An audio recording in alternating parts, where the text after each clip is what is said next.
শ্রদ্ধা ৭১-এর সূর্য সৈনিক, কিন্তু ৭১-কে তো মেনে নিচ্ছে না এই যে রাজাকার, নতুন নব্য রাজাকার সমন্বয়ক।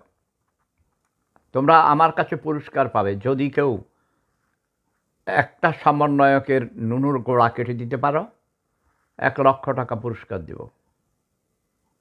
১,০০,০০০ টাকা কোনো ব্যাপার না, কিন্তু এটা একটা জাস্ট সম্মানী প্রমাণ সহকারে একটা সমন্বয়কের নুনুর গোড়া কাটবে, মাথা না।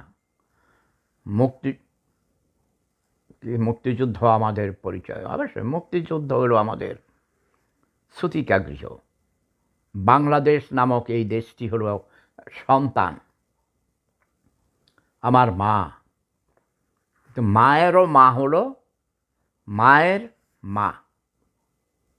মুক্তিযুদ্ধ মুক্তিযুদ্ধ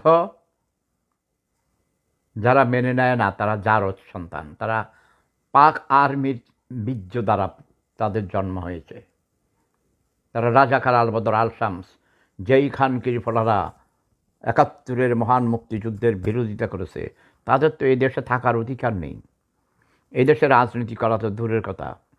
৩০ লক্ষ মানুষ হত্যা করেছে, ২ লক্ষ মানুষের ইজ্জত নষ্ট করেছে, এবং আমার ঘর বাড়ি জ্বালিয়ে পুড়িয়ে ছাই করেছে, আমার ৫০০ কবিতার পাণ্ডুলিপি পুড়িয়ে ফেলেছে।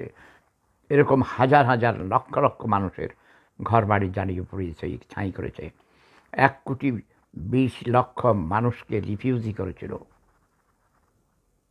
মানুষ জীবন নিয়ে কোনো রকমে পালিয়েছিল।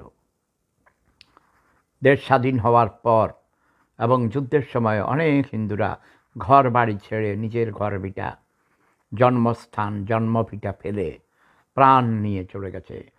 কেউ হয়তো মরে গেছে পরিবারের, কেউ পঙ্গু হয়ে গেছে। একজন ডাক্তারের নুনুর গোড়া কেটে দিয়েছিল। তাই তাসলিমা নাসরিন একটা বই লিখেছে, সে বইয়ের নাম